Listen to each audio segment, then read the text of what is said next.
Bukankah yang menyerupai sesuatu itu bagian dari kaum tersebut? Man tasabbaha biqaumin fahuwa minhum. Siapa yang ikut-ikut suatu kaum, maka dia bagian dari kaum tersebut. Kalau terkait akidah, ini tak ada yang asli Indonesia nih. Ini tak ada asli Indonesia. Ini India. Mana ada Nabi Muhammad pakai peci? Ini India. Tengok peci orang India. India Hindu pakai peci panjang. Ini baju nih, baju Cina nih. Bandingkan baju Jet Li sama baju sama. Jet Li, Jackie Chan, Chow Yun Fat macam ini. Ini celana nih Eropa nih. Eropa. Ini tak ada yang asli nih. India, Cina, Eropa. Kalau gitu ustaz ini tak jelas. Yang tak boleh itu kalau ikut tradisi agamanya, tak boleh. Ambil lilin, tiup. Nah, apa yang kau minta tahun depan, mintalah saat meniup lilin. Pejam mata ya. Minta apa nak? Laptop. Habis itu istrinya ulang tahun bulan depan. Minta apa? Tas kulit Gucci. Bulan depan suaminya ulang tahun. Minta apa bang? Tak boleh. Haram. Itu dia. Saya punya kenalan. Ini kalau panjang ceritanya. Beliau menyimpan jimat yang katanya untuk kebal senjata tajam. Ketika saya beritahu itu syirik, dia menjawab kalau dia tak percaya dengan jimat itu. Dia tak percaya jimat itu, tapi disimpannya. Itu sama dengan orang ngomong, saya tidak minta bapak ibu menghormati saya. Saya tak gila hormat, jangan hormati, tapi tolong hormati saya. Nah ini sama macam dia pakai jimat, aku tak percaya tapi ku pakai. Ini orang kontradiktif, tapi karena bentuknya yang unik makanya disimpan. Apa yang harus saya katakan padanya Pak Ustaz? Katakanlah macam yang saya katakan. Maka dia mesti membuang itu ke Sungai Siak, naik ke atas jembatan Leton, campak. Kalau khawatir nanti diselam orang ke bawah, pergi ke laut, pas nyebrang ke Bengkalis, campakkan ke tengah. Keris segala macam. Ini keris kecil, digantung biar supaya perkasa gagah. Masukkan keris kecil ke dompet. Rupanya salah pasang, duduk patah, tertusuk pantat. Jangan syirik, kotor, rusak kayak. Boleh tak minta bayaran untuk mengajarkan Al-Quran? Guru mengaji, imam, ustadz, khatib, imam Masjidil Haram itu digaji dari Baitul Mal. Baitullah, masjid tempat beribadah. Baitul Mal isinya 5: zakat, infak, wakaf, sedekah, wasiat, hibah, ghanimah. Maka dikumpulkan, digaji imam, khatib, amil zakat, semua digaji dari sana.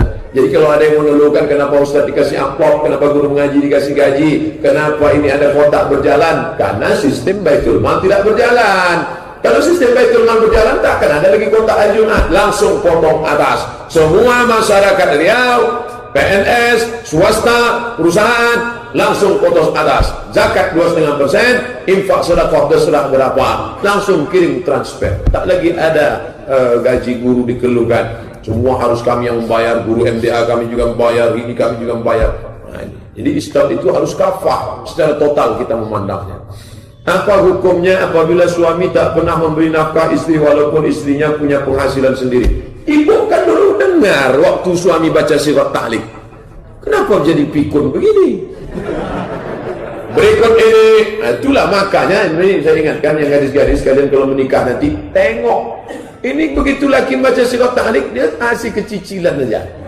Nih bunyi. Berikut ini mari kita dengarkan pembacaan surat Tahlik.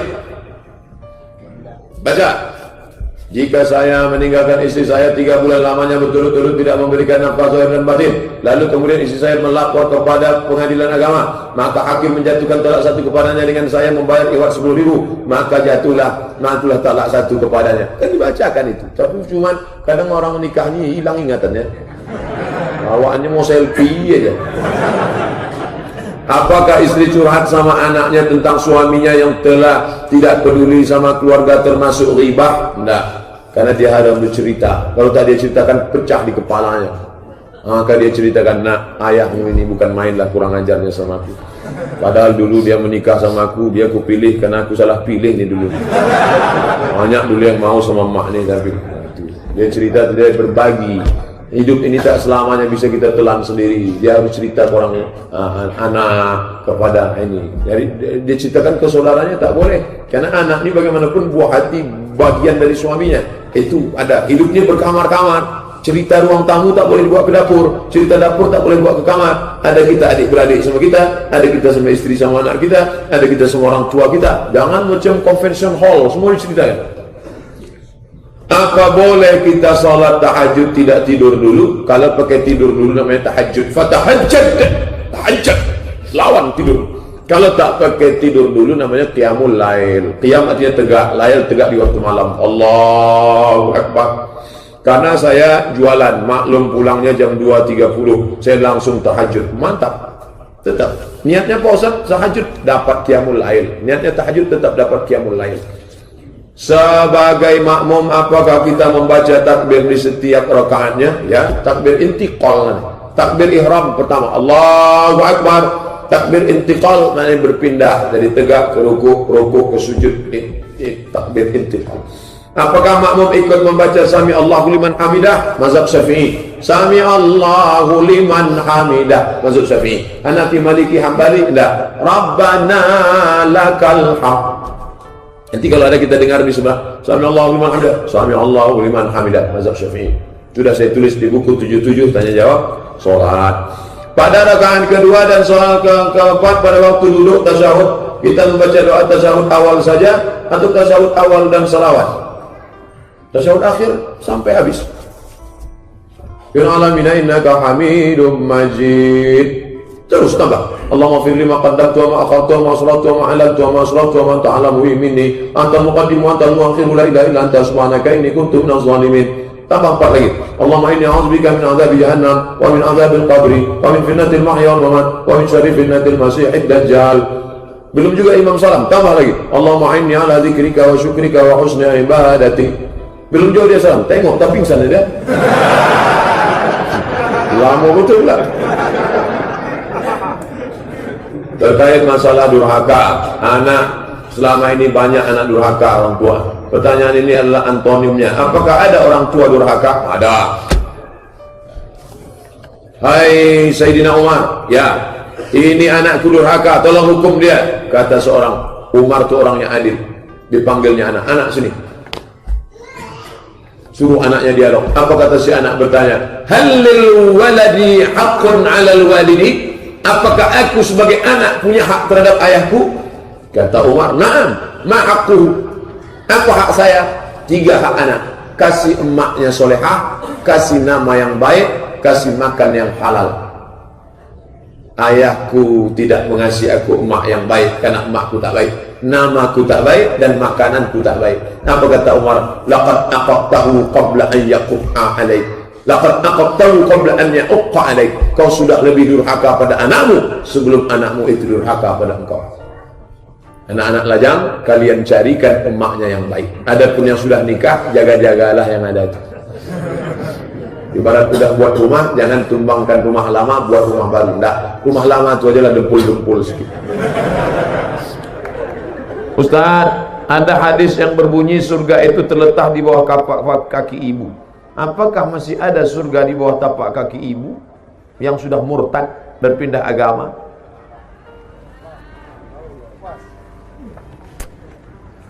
La yahillu damu mri'in muslim illa bi ihda thalath. Tidak halal darah seorang muslim kecuali dia melakukan 3. Yang pertama, an-nafsu bin nafsi, pembunuh. Dalam Islam siapa yang membunuh maka dia dihukum pancung, mati.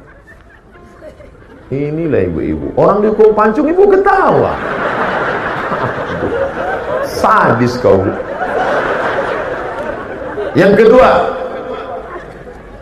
as-sayyibuz zani, orang yang berzina, hukumannya ditanam di dalam tanah, dilempar batu sampai mati.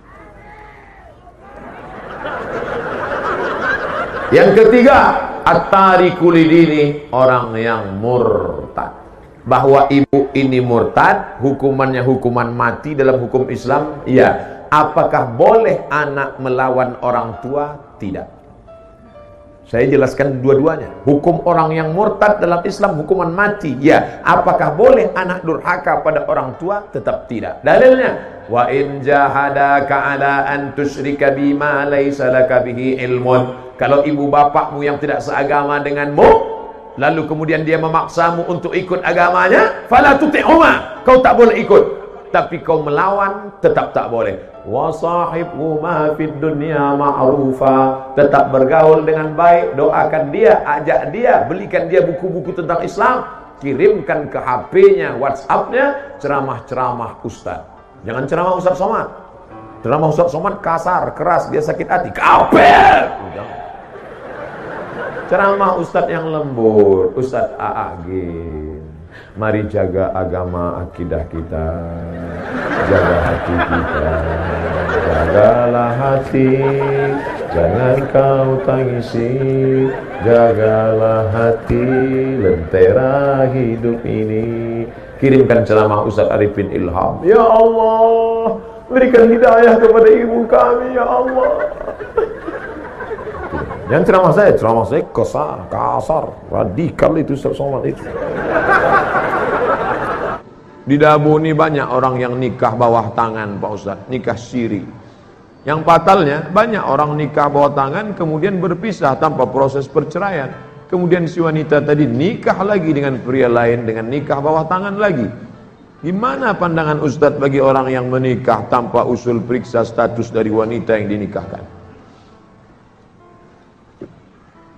Ada saksi 2 orang, ya. Ada wali, ada ijab, ada qabul, ada mahar, ada. Sah nikah. Aku nikahkan engkau dengan anakku dengan mahar seperangkat alat salat dan kitab suci Al-Quran tak pernah dibuka sampai mati, tunai.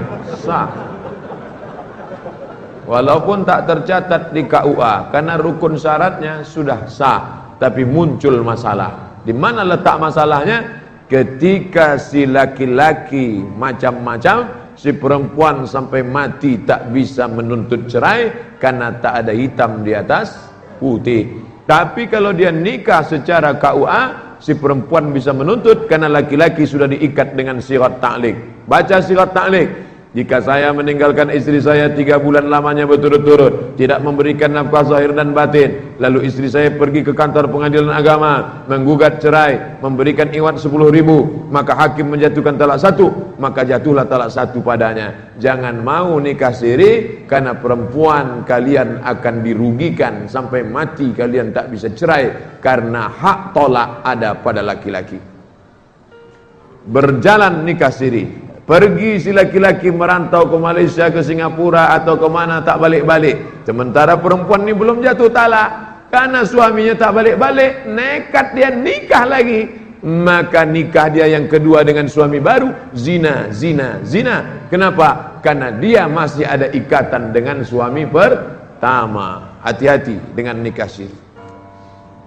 Afdal kurban itu berapa kali Pak Ustaz? Nabi berkurban setiap tahun. Maka ikut sunnah Nabi, berkurbanlah tiap tahun. Apa hukumnya? Berkurban itu hukumnya wajib menurut mazhab Hanafi. Agak lapang sikit. Menurut Syafi'i, Maliki, Hambali, sunat muakkad. Nah, saya pilih sunat muakkad aja lah Pak Ustaz. Pak Ustaz, kalau diberi pilihan istri atau ibu Pak Ustaz, antara istri dan ibu bukan pilihan. Yang pilihan itu adalah istri pertama atau istri kedua. Istri dan ibu bukan pilihan. Karena sampai mati kau tak pernah punya mantan ibu, tapi mantan istri ada. Makanya sebelum kau nikah, hai anak-anak lajang, kau mesti berani berkata kepada perempuan itu, oh my dear, oh my darling, I want to marry you. Aku mau menikah padamu, tapi kau mesti menerima. You want to be a second woman. Maukah kau menjadi perempuan yang kedua dalam hidupku? Merah wajah dia. Lalu yang pertama siapa? Amak Den.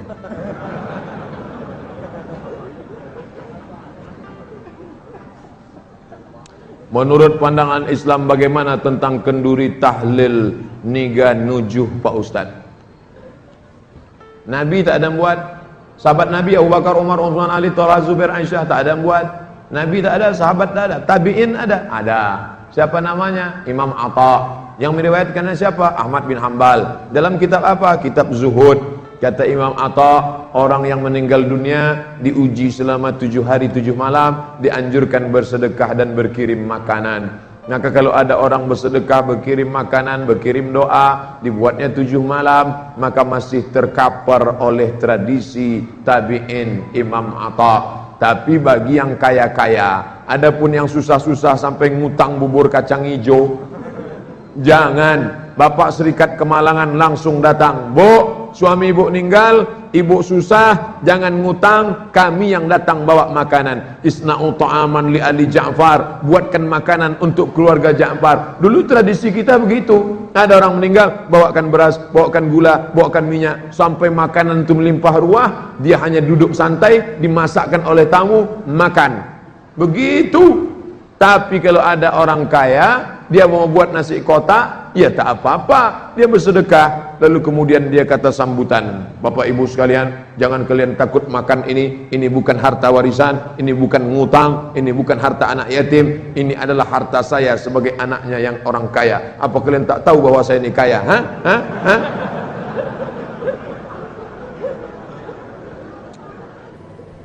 Saya sudah lama bekerja, tapi pimpinan yang baru ini mencari kesalahan saya untuk mengeluarkan saya. Pertanyaan saya, apakah saya boleh melawan atau membiarkan dia? Man mata duna malihi fahuwa syahid. Siapa yang mati membela hartanya, maka dia mati syahid. Pak, boleh saya bicara 4 mata sama Bapak?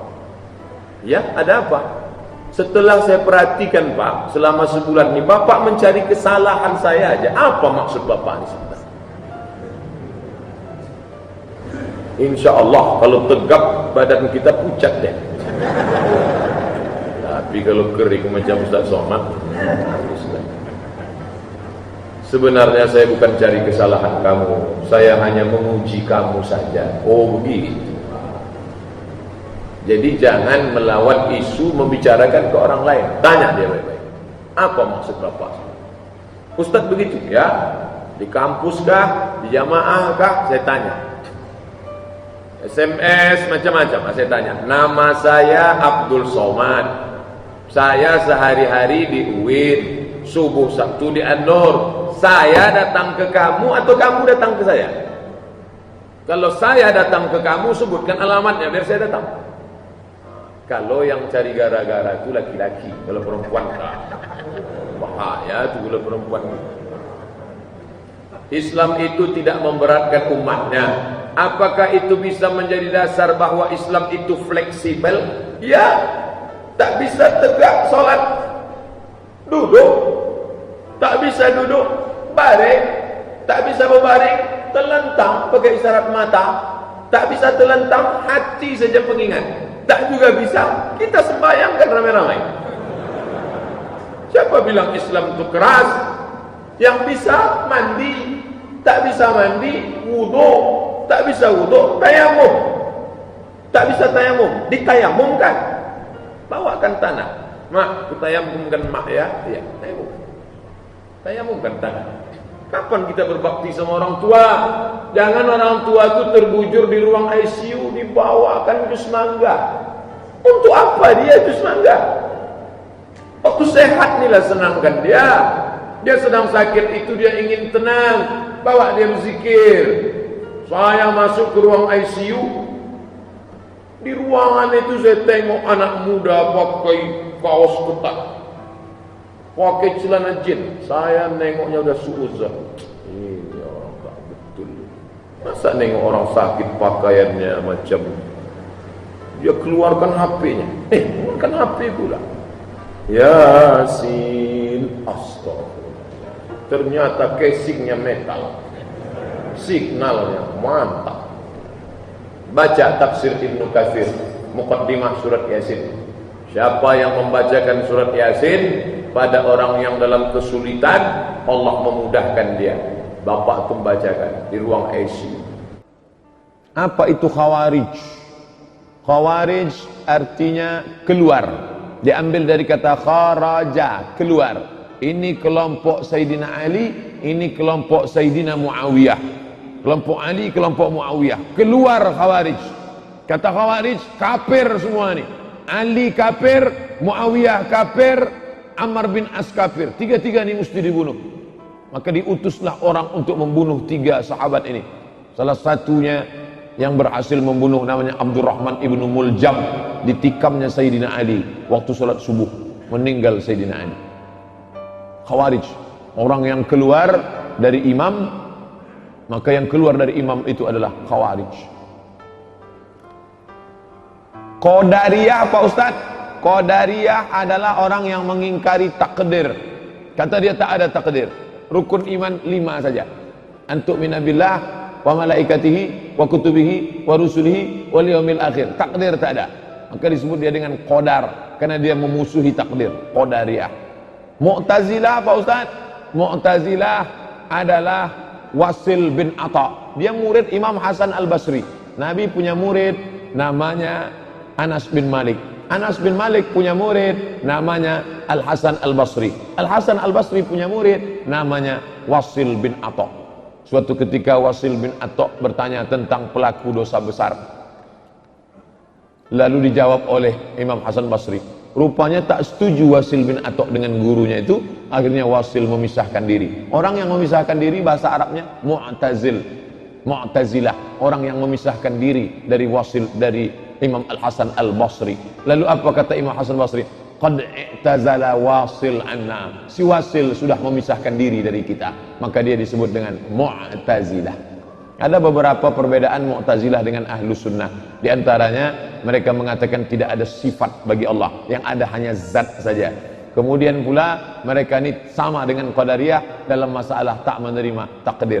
Dan beberapa perbedaan lainnya. Sedangkan kita adalah Ahlus Sunnah wal Jamaah. Khawarij, Qadariyah, Mu'tazilah sudah keluar dari Ahlus Sunnah wal Jamaah.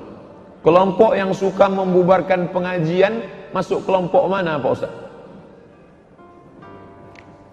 Kalau bertanya sama saya jangan pakai sindir-sindir, tanya langsung. Mana yang dimaksud? Apakah yang ditanyanya Salafi? Apakah yang ditanyanya Banser? Banser itu adalah sub daripada NU.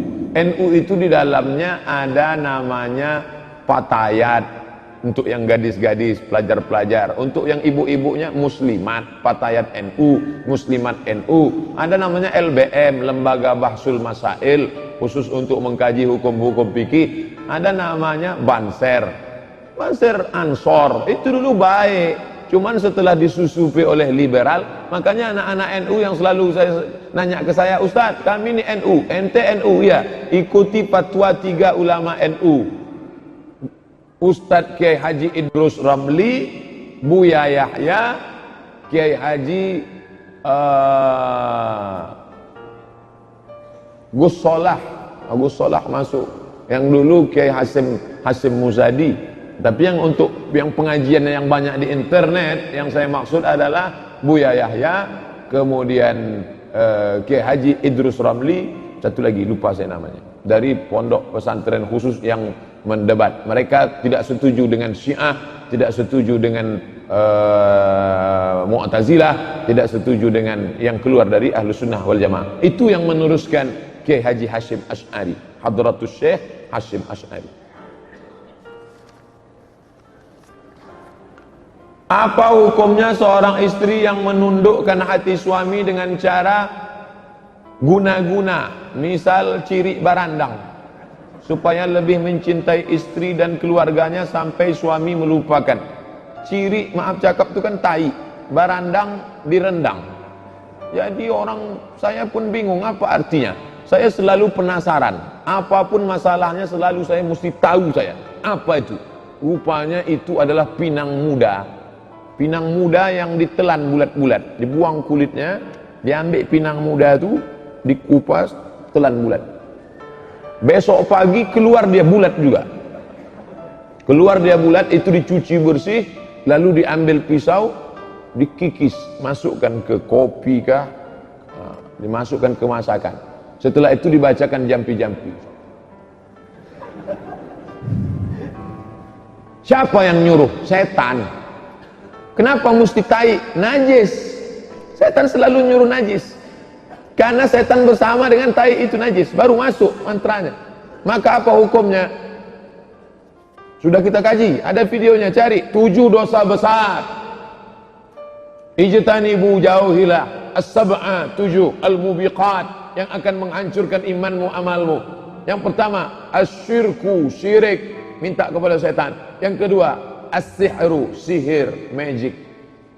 Yang pernah melakukan, stop, berhenti. Patutlah suaminya patuh betul Pak Ustaz. Iyalah, dikasihnya pinang muda yang dikikis tadi.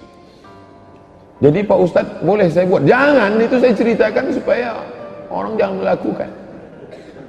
Seorang suami berimpak di kotak masjid. Apakah pahala tersebut istrinya juga mendapatkannya? Karena istrinya jarang ke masjid. Mempunyai anak bayi. Perbuatan yang dilakukan oleh perempuan. Husnu taba'ulil mar'ati li zawjiha. Perempuan yang berbakti, berbuat baik untuk rumah tangganya, ta'dilu, sama macam perbuatan laki-laki. Hadis sahih Al-Bukhari. Ta'dilu, sama, equivalent, sama. Ibu buat saja baik-baik, Allah tak tidur, la ta'khudhuhu sinatun wala naum. Maka perbuatan baik ibu di rumah itu sama macam perbuatan suami. Perempuan dapat pahala jihad, perempuan dapat pahala solat berjamaah, dia jaga dengan baik. Bahkan perempuan itu lebih hebat lagi dari laki-laki. Surga di bawah tapak kakinya. Kunci surga ada pada perempuan. Ilzam rijlaiha fasammal jannah. Kau urus saja tapak kakinya, kau dapati surga di sana, kata Nabi sallallahu alaihi wasallam. Yang terakhir, bagaimana cara mengetahui paham-paham yang tersesat dari Islam agar saya termasuk orang yang baik dan tidak tersesat? Dalam skala negara ada namanya mufti Mesir Syekh Ali Jum'ah dulu, mufti Malaysia Profesor Dr. Zulkifli dulu, sekarang sudah berganti, sekarang jadi Menteri Agama. Di Indonesia tidak ada mufti, tapi ada Komisi Fatwa Majelis Ulama Indonesia. Maka Majelis Ulama Indonesia mengeluarkan 10 kriteria aliran sesat. Tulis di Google 10 kriteria aliran sesat, enter, screenshot, like and share. Kalau kena pasal-pasal itu berarti sesat. Untuk skala negara. Untuk skala kampus, kemana saya bertanya? Fas'alu ahla dzikri in kuntum la ta'lamun. Tanya orang yang tahu. Dosen agama Islam, Ustadz Abdurrahman. Ustadz Abdurrahman, 2 saja. Kalau tak Abdurrahman, Abdul Somad. Nah, Abdul yang lain. Jangan pernah mikir sendiri, baca sendiri, renungkan sendiri, nyasar sendiri. Karena kita ini lemah. Saya dalam bidang teknik tidak menguasai. Maka kemana saya bertanya? Ke Polnes, orang politeknik. Mereka yang paling mengerti tentang itu. Bidang medis, kedokteran, ya tanyalah orang kedokteran. Jangan kita sendiri ambil jarum suntik, kita suntikkan. Ini obat manjur dari Jerman, satunya 5 juta. Insya Allah anak ibu sehat. Seminggu tidak sembuh. Komplain dia ke dokter. Kata dokter, ini obat impor dari Jerman harga 5 juta, kenapa anak saya nggak sembuh? Ibu buat gimana? Saya masukkan ke dalam bubur, saya suapkan ke anak saya. Salah, Bu. Saya kemarin kan saya bilang masukkan ke dubur.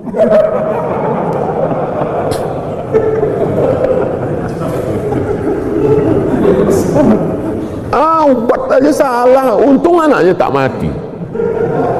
Ini true story, kisah nyata jamaah kita yang bekerja di rumah sakit menyampaikan ke pasien dia. Salah dengar pasien. Bagaimana tentang masalah kehidupan?